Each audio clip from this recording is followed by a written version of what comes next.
AGM ಇತ್ತು.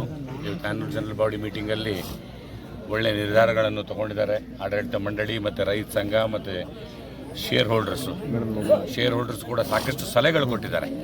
ಭಾಳ ಒತ್ತಡವನ್ನು ತಂದಿದ್ದಾರೆ. ಸುಮಾರು 23,500-24,000 ಶೇರ್ ಹೋಲ್ಡರ್ಸ್ ಇದ್ದಾರೆ. ಅವ್ರದ್ದೆಲ್ಲರದ್ದು ಒತ್ತಡ ಇದೆ. OTS ಮಾಡಬೇಕು, ಫ್ಯಾಕ್ಟ್ರಿ ಉಳಿಸ್ಬೇಕು, ಸಂಸ್ಥೆಗಳು ನಡಿಬೇಕು, ರೈತರ ಮನೆತನ ನಡಿಬೇಕು. ಇದು ಜೀವನಾಡಿಯಾಗಿದೆ. ಯಾಕಂದರೆ ತಮಗೂ ಗೊತ್ತಿದೆ, ಜಿಲ್ಲೆಯಲ್ಲಿ ಈಗಾಗಲೇ ಮೊನ್ನೆ ನೋಡಿ ಉದ್ದು, ಹೆಸರು, ತೊಗರಿ ಎಲ್ಲ ಹೋಗ್ಬಿಟ್ಟಿದೆ. ಇಲ್ಲ ಅಂದರೆ ನನಗಂತಂಗೆ 1.5-2 ಲಕ್ಷ ಹೆಕ್ಟರ್ ಹೋಗಿದೆ. ಈಗ there is only one commercial crop. ಯಾವ್ದಾರು ಕ್ರಾಪ್ ಅದ ಕಮರ್ಷಿಯಲ್ ರೊಕ್ಕ ಬರ್ತಕ್ಕಂಥ ಕ್ರಾಪ್ ಅಂದರೆ ಇವತ್ತು ಕಬ್ಬಿದೆ.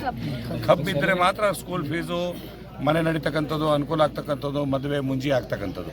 ಸೊ ರೈತರಿಗೆ ದುಡ್ಡು ಬರ್ತಕ್ಕಂಥದ್ದು ಯಾವ್ದಾರ ಸೋರ್ಸ್ ಆಫ್ ಇನ್ಕಮ್ ಇದೆ ಅಂತಂದರೆ ಇವತ್ತು ಕಬ್ಬಿದೆ. ಸೊ ಈ ಥರ ನಾವು ಸಕ್ಕರೆ ಸಹಕಾರ ಕಾರ್ಖಾನೆಗಳು ಉಳಿಸ್ಕೋಬೇಕು. ಬರೀ ನಾರಂಜ ಸಕ್ಕರೆ ಸಹಕಾರ ಕಾರ್ಖಾನೆನೇ ಅಲ್ಲ, ಜಿಲ್ಲೆಯಲ್ಲಿರ್ತಕ್ಕಂಥ ಬಾಕಿ 3 ಮಹಾತ್ಮ ಗಾಂಧಿ ಆಗಲಿ, BSSK ಆಗಲಿ ಎಲ್ಲ ಸಹಕಾರ ಕಾರ್ಖಾನೆಗಳು ಉಳಿಬೇಕು. ರಾಜ್ಯಾದ್ಯಂತ ಉಳಿಬೇಕು.